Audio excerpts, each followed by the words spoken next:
Hey guys, so now I'm going to go over another EKG with you that can commonly be seen in the hospital or clinical setting. And once again, we're going to attack it systematically and start off by analyzing the rate. And because there are so many QRS complexes in this strip, I'm going to use the big box rule just because it's faster and easier in this case.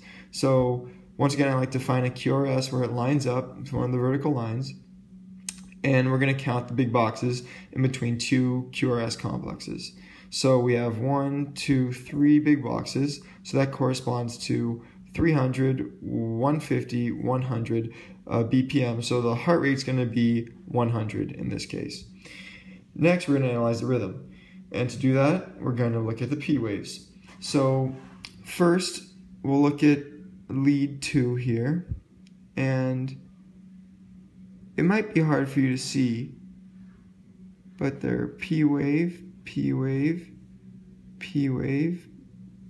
There seems to be P waves before every QRS complex. So therefore we can say that this is sinus rhythm. Next we're going to go towards the axis. So once again we analyze 1 in AVF, the main focus to determine the axis. And 1 is positive, AVF negative for the QRS peaks. So that would correspond to a left axis deviation. Just to refresh your memory with this chart, this is where we're at right now in this strip. So positive in 1, negative in AVF, left axis deviation. Okay. So now that we've done that, we're going to analyze the P waves more in depth. So we'll go to the strip lead 2,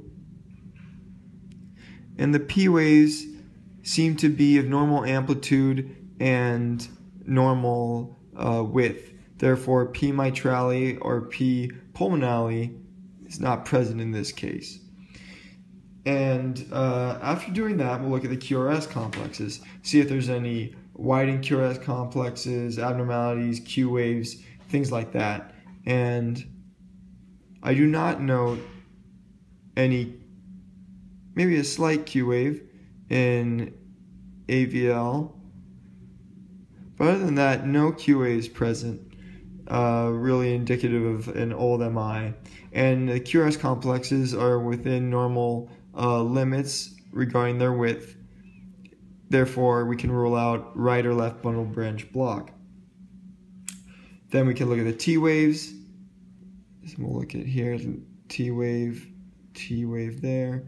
T waves are within normal limits, no U wave present, therefore no hypokalemia, and other T wave abnormalities are not present. Next, we'll look more in depth at the PR interval. So normal PR interval is between 0.12 and 0.2 seconds. So that corresponds to 3 small boxes. So the PR interval specifically can be seen here. It's the interval between right at the beginning of the P wave right to the beginning of the Q wave. So beginning of P to the beginning of the Q wave. Or if you don't have a Q wave present, it'll be right to the beginning of the R wave. And so this should be smaller than one big box. So when we look at the PR interval in our strip here, for example, in lead 1, you can see that the Q wave, or the R wave, there is no Q wave present in this lead. The R wave lines up right here with this vertical line. And I like to do that because once again, it makes my life easier to measure if the PR interval is greater or less than one big box. And in this case, the P wave actually ends past this one big box. So we have an elongated PR interval. And that is indicative of a first degree AV block.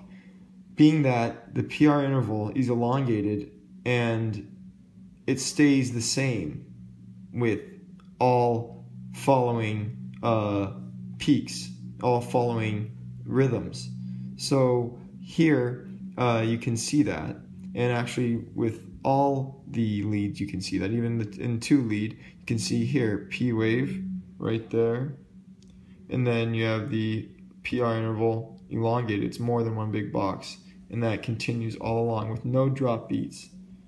That's very important because the other types of blocks, such as Mobitz type 1, type 2, and third degree complete block, there are differences that will distinguish it from each other.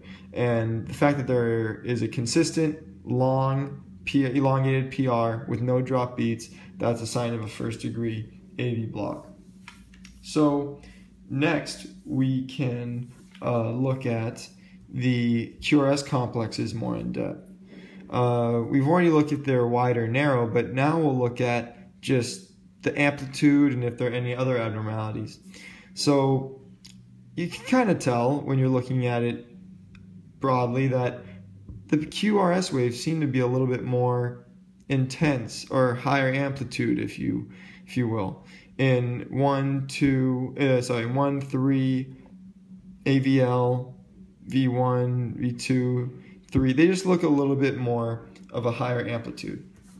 And so what you can do is, in this case, is something called the voltage criteria to see if any of the following criteria are met, which would then be indicative of left ventricular hypertrophy. So the voltage criteria, some things that fall under it are that the QRS complex in lead 1 is greater than or equal to 14 millimeters in amplitude. So what does that mean? Basically, one small box is 1 millimeter. Therefore, one big box is 5 millimeters. So if you need a QRS wave to be greater or equal to 14 millimeters, then that would be correspondent to about 3 big boxes, greater than 3 big boxes, because 3 big boxes would be indicative of a 15 millimeter amplitude. And you could actually see that here, 1, 2, 3. This is 15 millimeters in amplitude. That's greater than 14, which is necessary to meet the criteria. So right away you're kind of thinking, okay, this could be left ventricular hypertrophy. Another thing you can do is look at AVL and V3. So in this case, you need the R wave in AVL plus the S wave in V3 right here to be greater than 20. So the addition of the R wave here and the S wave here, as you can see, you have PR interval, there's no Q wave, and so here's the R, and then you have a deep S.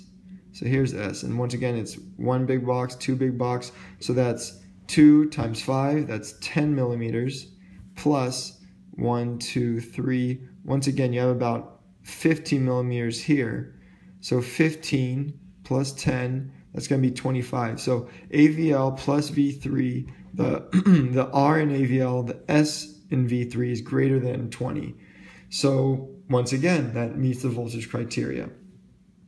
And just to give you a little summary, here is a breakdown of the voltage criteria. So in summary, we can say that we have LVH, in this case, left ventricular hypertrophy, due to meeting the voltage criteria. And now that we've done that, we can check to see how we did. So as you can see here, sinus rhythm, which we said could be noticed a P wave in front of every QRS complex, and the P waves seem to be consistent and regular before each complex. AV block first degree, which you notice because of the elongated PR intervals with no drop beats, just a consistently long, elongated PR interval, and LVH, left ventricular hypertrophy, by voltage only, which once again we noted by looking at one, seeing if it was greater than 14 millimeters, which it was, or AVL and V3, seeing if the R plus the S was greater than 20 millimeters. And so yes, that is how we approach this EKG.